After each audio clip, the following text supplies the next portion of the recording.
Le doute, ce mot fait peur, surtout quand il touche à la foi, parce qu'on va le voir comme un danger, comme une trahison, et même comme un signal d'éloignement. Mais si je te disais que ce doute, en vérité, ça peut être une formidable opportunité pour toi, un passage vers autre chose, un point de bascule vers quelque chose de plus authentique, de plus vrai, de plus profond. Et si douter, c'était justement le début de la foi consciente, celle qui ne repose pas sur la peur ou l'imitation, mais sur la clarté, le choix et la maturité. Aujourd'hui, je veux t'accompagner dans cette réflexion. Comment intégrer une spiritualité apaisée quand on doute, quand on est dans la confusion?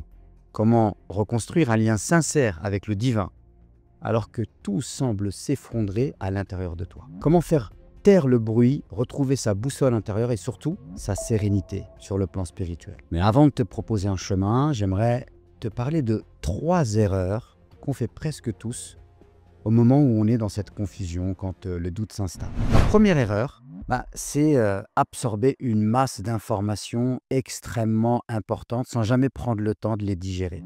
Alors, on écoute des vidéos, on lit des livres, on scrolle sur les réseaux, mais on ne prend pas le temps de réfléchir. On est dans une espèce de boulimie, on accumule des informations. Et à force d'accumuler, on ne sait plus ce qui est vrai, ce qui est important, ce qui est essentiel. On est perdu non pas parce qu'on manque d'informations, bien au contraire, on est dans ce qu'on appelle l'infobésité. Donc on est perdu parce qu'on n'arrive pas à faire le tri. Et vous savez quoi? Chercher, c'est pas consommer de l'information. C'est au contraire prendre le temps de méditer, de relier, même d'incarner. La deuxième erreur, c'est le fait de n'écouter qu'un seul son de cloche, de rester enfermé dans une seule vision, un seul courant, un seul discours, une seule façon de voir les choses. Et du coup, on va confondre la vérité et le confort intellectuel. On suit ceux qui parlent comme nous, qui pensent comme nous, qui valident ce qu'on croit déjà. Mais à ce moment-là, on n'apprend plus rien, en fait. On tourne en rond. Vous savez quoi? La réalité, c'est que l'intelligence, elle se nourrit de confrontation, pas de répétition. Donc, tant qu'on n'est pas capable de se confronter à ce qui est différent, de ce qui nous met en porte-à-faux, on ne peut pas penser arriver à une forme de sérénité intellectuelle et spirituelle. La troisième erreur, c'est de croire qu'il faut avoir un avis sur tout, sur chaque sujet, chaque polémique, chaque texte, chaque savant. Et tout de suite, comme si le doute, finalement, ça devenait une espèce d'urgence à répondre à tout. Alors qu'en réalité, on a le droit de dire « je ne sais pas ». C'est même très sage de dire ça. On a le droit de prendre le temps. On a le droit de se dire « je suis encore en train de chercher ». Et en plus d'être une posture sage, c'est une posture extrêmement noble. Parce qu'en fait, ne pas savoir, c'est pas une faiblesse. Ce qui est une faiblesse, c'est de penser qu'on maîtrise tout. Alors que quand on a conscience de ce qu'on ne sait pas, c'est une grande sagesse. C'est souvent la preuve qu'on est enfin devenu sérieux dans sa quête. Je vais vous donner un exemple avec Aïcha. Est-ce que Aïcha s'est mariée avec le prophète alors qu'elle avait 6 ans et qu'elle aurait consommé le mariage à l'âge de 9 ans? C'est une question qui fait couler beaucoup d'encre et c'est normal. Par rapport à cette question, il y a plusieurs hypothèses. Il y a une hypothèse qui consiste à dire que l'information n'est pas fiable et donc elle est rejetée par certains musulmans. Il y a une hypothèse qui consiste à dire qu'en fait non, elle s'est trompée, Aïcha, elle n'avait pas 9 ans, mais elle avait 18 ans. Et il y a une autre opinion qui consiste à dire que à l'époque, c'était quelque chose qui se faisait et c'était absolument pas choquant.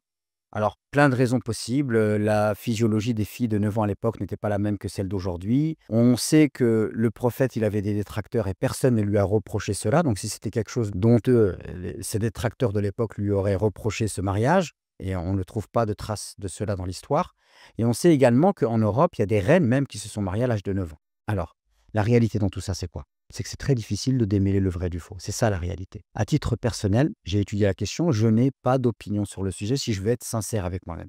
Et je considère que je n'ai pas à avoir d'opinion sur le sujet. La seule chose dont je suis sûr, c'est que le prophète ne peut pas être pédophile, c'est que on ne peut pas considérer que l'islam autorise le mariage avec une fille de 9 ans, et c'est comme ça que je suis apaisé. Et finalement, peut-être que le problème, c'est de vouloir absolument connaître la vérité sur un sujet qui nous dépasse tous, qui est lié à l'histoire, et pour lequel il est extrêmement complexe de démêler le vrai du faux. Maintenant que ces 3 pièges sont posés, je voudrais te proposer un chemin en 3 étapes pour que tu puisses reconstruire une spiritualité quand tu traverses ces moments de doute et ces moments de confusion. La première étape, c'est d'accueillir le doute.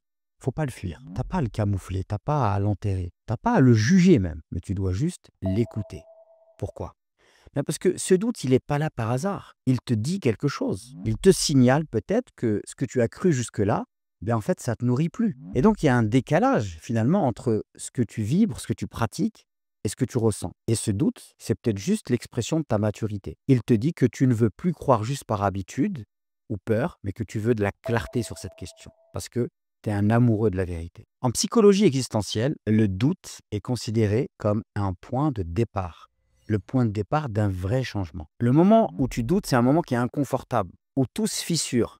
Mais c'est également le moment où tout devient possible. Et même dans notre tradition, le doute sincère n'est pas à diaboliser. Le Coran parle à ceux qui cherchent, qui interrogent, qui tâtonnent. Et le prophète, lui-même, il accueillait les gens qui se questionnaient sans les condamner. D'ailleurs, le Coran nous dit, nous leur montrerons nos signes dans l'horizon et en eux-mêmes jusqu'à ce qu'il leur devienne évident que c'est cela la vérité. Dans la sourate 41, le verset 53. Et ce verset-là, il est magnifique parce qu'il nous rappelle que la foi, elle ne peut pas reposer sur des suppositions ou sur des héritages non questionnés, mais que la foi, elle repose sur le fait d'écouter, d'observer, de sentir, même de plonger au fond de soi avec sincérité. D'ailleurs, le Coran nous enseigne qu'il y a 3 livres. Il y a le Coran qui comporte des ayats, et ensuite il y a la création qui est un livre, puisque Dieu nous dit que si on médite dans la création, on va trouver des ayats. Donc la création est un livre. Et le 3e livre, eh bien, il est évoqué dans ce verset. Sanurihim ayatina fil afaq wa fi anfusihim. Donc nous leur montrerons nos signes, nos versets, dans l'horizon et en eux-mêmes. Donc à l'intérieur de nous, il y a le livre de l'âme. Et en fait, lire ce livre de l'âme, c'est prendre le temps de s'isoler et prendre le temps de plonger au fond de soi, d'écouter son intuition pour pouvoir découvrir la lumière. Donc c'est très très très important de comprendre qu'il faut prendre ce temps. D'ailleurs, j'aimerais bien aussi que vous puissiez vous rappeler qu'aujourd'hui, vous avez des croyances en matière de religion. Si vous revenez peut-être juste 5 ans en arrière, 10 ans, 15 ans, 20 ans en arrière, vous allez vous rendre compte qu'il y a beaucoup de choses qui ont changé. C'est bien la preuve que vos croyances ne sont pas figées et qu'elles peuvent évoluer. Et qu'est-ce qui les fait évoluer? C'est le doute. Donc se confronter au doute et accepter le doute pour faire le point sur ce qu'on ressent et sur ce qu'on croit intimement, sur ses propres convictions, c'est fondamental. La 2e étape, elle est très importante. Elle consiste à apprendre à revenir à l'essentiel. Parce que quand on doute, on a tendance à vouloir tout comprendre, tout remettre en question. Mais vous savez bien qu'il faut commencer par se poser une question. Qu'est-ce qui compte vraiment? Ou alors, qu'est-ce que je cherche profondément? Est-ce la vérité? Est-ce que cela provient de Dieu? Est-ce que ce sujet-là, vraiment, il va m'apporter la paix intérieure? Alors, c'est important de se recentrer.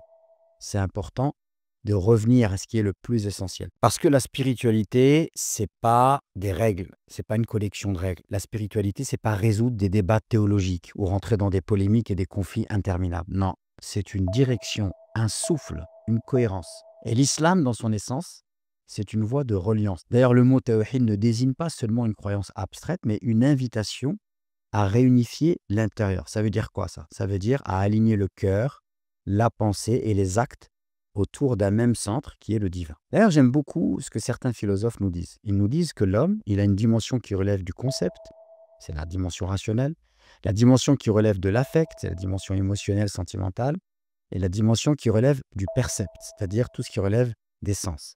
Et être aligné, c'est être capable, en fait, d'aligner toutes ces choses-là, c'est-à-dire la manière dont je pense, la manière dont je ressens et la manière dont je perçois le monde avec mes sens. Donc la vérité, c'est que tu ne peux pas tout savoir. Et la vérité, c'est que tu ne peux pas tout maîtriser. Donc, si tu parviens à te connecter, à te reconnecter avec une chose essentielle, sincèrement, alors déjà, tu as pris le bon chemin. Et si tu reviens à la présence, ça veut dire que tu reviens à l'instant présent. Tu reviens à la connexion avec Dieu. Tu reviens à la gratitude, à la recherche de la vérité. Et tu te connectes à la vérité que tu ressens. C'est-à-dire que tu sais qu'il y a un Dieu qui est là, qui est bienveillant, qui est miséricordieux. Et que tu fais le silence en toi, c'est déjà énorme. Et justement, c'est là qu'intervient la 3e étape. C'est que quand tu traverses ces moments de doute et de confusion, alors il faut t'isoler. Je parle ici d'un isolement intérieur. Je ne parle pas d'une fuite ou d'un retrait temporaire pour entendre. Non. Entendre ce que tu crois vraiment. Entendre ce que ton cœur te dit. Quand tu n'es plus parasité par les discours, les vidéos, le scroll, les débats, les polémiques, la pression extérieure. Et là, vous savez bien que l'histoire du prophète commence dans ce silence et commence dans cet isolement, dans une grotte. Pas sur une scène, pas dans une mosquée. Dans une grotte, un lieu de silence, de recul, d'intimité. Et la révélation, elle ne descend pas dans le vacarme, elle descend dans l'isolement, dans le recueillement. Donc c'est des choses qu'on doit développer. Parce que c'est ça qui vous permet d'activer votre intuition et de commencer à allumer la lumière dans ces périodes de doute et de confusion. Notre foi, elle est souvent trop bruyante. On parle trop, on débat trop et on s'écoute peu. On écoute peu les autres, mais on s'écoute peu soi-même. On oublie la conscience profonde, on oublie le fait de revenir à l'ici et maintenant. La guidance, elle ne passe pas toujours par les mots, elle passe par une résonance, par une lumière intérieure. Et ce que je te propose, c'est donc un chemin lucide, exigeant mais doux. Accueillir le doute, revenir à l'essentiel et créer de l'espace en toi pour entendre ce que tu portes vraiment au fond de toi. Et surtout, rappelle-toi que tu n'es pas le seul à vivre ça. Beaucoup de gens aujourd'hui doutent, non pas parce qu'ils perdent la foi, mais parce qu'ils refusent les formes figées, les discours violents, les vérités imposées. Et c'est une bonne chose, parce que ce refus, quand il est bien accompagné et bien guidé, eh bien, il est le début souvent d'une foi libre, mature et apaisée. Si tu sens que ce chemin te parle, si tu veux sortir de la confusion, dépasser la peur et reconstruire une spiritualité profonde, alors sache que c'est exactement ce que je propose. Et si tu veux avoir des infos sur mon programme Renaissance, eh bien, je te mets tout en barre d'infos. Sache que, en fait, je ne suis pas là pour donner des réponses toutes faites. Moi, je suis là pour marcher à tes côtés et t'aider. D'accord? T'aider dans cette renaissance spirituelle. Donc, si tu veux penser, ressentir et t'élever, t'es le bienvenu. Et si tu es prêt à t'engager, à ralentir, à réapprendre à croire autrement, alors ce programme, il est fait pour toi. Et sache que le doute que tu vis aujourd'hui, c'est peut-être pas une chute, mais juste un éveil.